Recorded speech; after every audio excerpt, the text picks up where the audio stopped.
नमस्कार दोस्तों, मैं आपका दोस्त राजेंद्र गुप्ता आरपीजी लोकेशन से और national president Indian photographer association registered. दोस्तों, इस ब्लॉग को बनाने की ज़रूरत ये पड़ी कि कुछ मेरे दोस्त, कुछ मेरे मित्र फोटोग्राफर मुझसे नाराज़ हैं।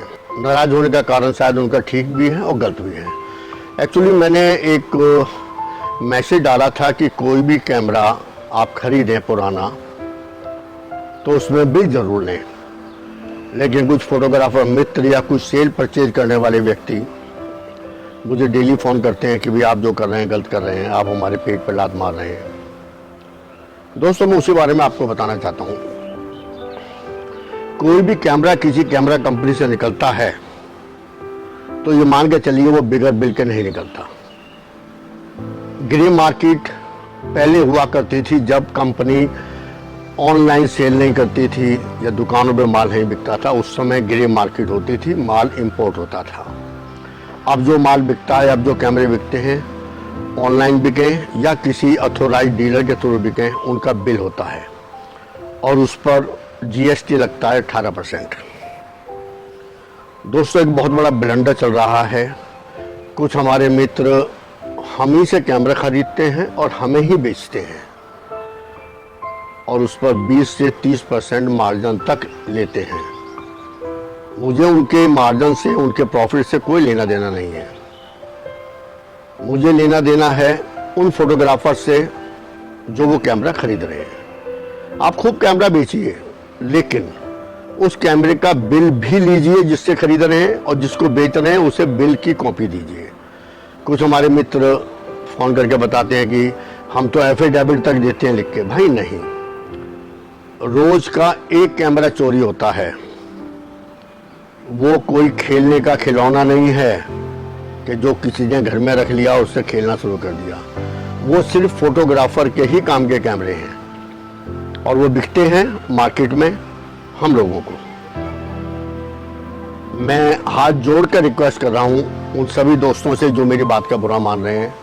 भाई, आप कैमरे खरीदिए, आप कैमरे खरीदिए, साथ में बिल लीजिए, और आप बिल लेते हैं, लेकिन बिल बेचने वाले को इसलिए नहीं दिखाते क्योंकि कैमरा होता है 4 साल पुराना, 5 साल पुराना, 3 साल पुराना।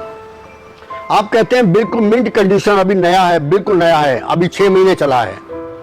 6 महीने की कोई गारंटी नहीं है उसकी कि 6 महीने चला है या 6 साल चला है। वो बिल बताता है कि कौन सी डेट को खरीदा गया, कब बिका और कितने दिन चला। शटर काउंट का सिस्टम है, लेकिन लोग इतना अवेयर नहीं है उससे। तो भाई, आप अगर किसी से पुराना कैमरा खरीदना चाहते हैं उससे बिल मांगिए। हाँ, अगर वो आपके विश्वास का आदमी है, आपको लगता है कि मेरा दोस्त है, मेरा रोज का आने वाला है, बेशक लीजिए, हमें कोई दिक्कत नहीं है। लेकिन मैं कहूँगा बेचने वाले की आइडेंटिटी, बेचने वाले से बिल, बेचने वाले से पूरी लिखा पढ़ी करके ही कैमरा लें। आजकल पंजाब के बहुत डीलर पैदा हो गए हैं, धकाधक कैमरे, बरनाला, खन्ना, रोपड़, पता नहीं कहाँ से, संगरूर। बॉस, कैमरे पंजाब में जाके क्यों बिक रहे हैं? सावधान हो जाओ। एक बात और कहना चाहूँगा, जीएसटी का बहुत बड़ा घपला है और उस घपले के शिकार सिर्फ और सिर्फ फोटोग्राफर हैं। तरीका बता देता हूँ। जो चांदनी चौक में बैठे हुए डीलर, चांदनी चौक में ग्रे मार्केट के नाम पर कैमरे बेचने वाले, मैं कैमरा लेने जाता हूँ, मुझे अथोराइज डीलर कहते हैं कि कैमरा 2 लाख रुपए का है। चांदनी चौक में बैठा हुआ डीलर कहता है कैमरा 1,97,000 रुपए का है। आप डीलर को छोड़ देते हो, 1,97,000 वाले के पास भाग के जाते हो। अब खेल समझाता हूं मैं आपको। उसने 3,000 रुपये कम करके आपको 2 लाख का कैमरा 1,97,000 में दे दिया। बिल आपके नाम से काट दिया, 18% 36,000 रुपये टैक्स लगा दिया। आपको बिल दे दिया। सोनी कंपनी का उदाहरण के लिए कैमरा है। सोनी कंपनी में उस बिल की कॉपी भेज के या गारंटी कार्ड भेज के आपको 1 साल की एक्सटेंडेड वारंटी भी दे दी। आपने बिल की कॉपी ली, अपने घर चले गए। आपके पास जीएसटी नंबर नहीं है, आपने जीएसटी पे किया है, गवर्नमेंट को जीएसटी पे होगा, आप संतुष्ट हैं, घर चले गए। उस कैमरे का बिल का टाइटल चेंज हो जाता है। कैमरा लिया रमेश कुमार ने, उसके ऊपर लिख दिया आरपीजी लोकेशन।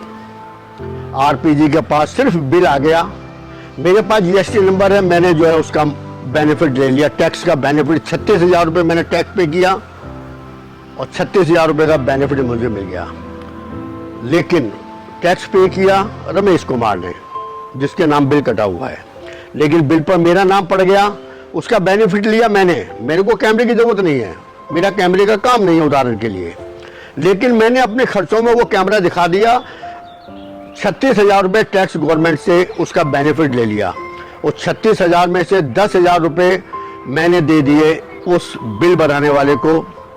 26,000 मैंने कमाए या 18,000 मैंने कमाए, 18,000 उसने कमाए। जिसने 3,000 रुपये कम किए थे उसने 18,000 रुपये कमा लिए। एक फ्रॉड हो गया, कैमरे के साथ नहीं, खरीदने वाले के साथ नहीं, गवर्नमेंट के साथ। दोस्तों, बहुत बड़ी ये साजिश चल रही है। मेरा मकसद किसी को नुकसान पहुंचाना नहीं है। मेरा मकसद कैमरा पुराना बेचने वाले या नए बेचने वालों के साथ कोई दुर्व्यवहार करना नहीं है या उनका कोई धंधा चौपट करना नहीं है। लेकिन जो कैमरा खरीद रहे हैं, मैं अपनी बात को दोहरा रहा हूँ, वो मेरी एसोसिएशन के मेंबर हैं, मैं उनका शुभचिंतक हूँ। मेरे मेंबर नहीं भी हैं तो भी मैं फोटोग्राफर कम्युनिटी का शुभचिंतक हूँ। मैं कहता हूँ बॉस, कैमरा लो, अथोराइज डीलर से लो।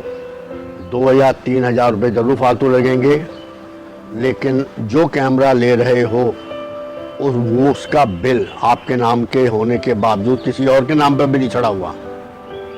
बहुत बड़ा धंधा है, गोरख धंधा है। दोस्तों, कैमरा बेचने वाला कोई बेच रहा है, आप खरीदो, मैं ये नहीं कहता नहीं खरीदना, पुराना खरीदो, लेकिन उस व्यक्ति की आइडेंटिफिकेशन, उस व्यक्ति की विश्वसनीयता की जिम्मेवार आप हैं। मैं बेचने वालों से माफ़ी चाहूँगा। मेरा मकसद आपके धंधे को चोट पहुँचाना नहीं है। मेरा मकसद एक पारदर्शिता लाना है। मैंने कैमरे बेचे, मेरे पास लास्ट ईयर 4 साल पुराने 2 कैमरे थे, 3 कैमरे थे, मैंने वो कैमरे बेचे।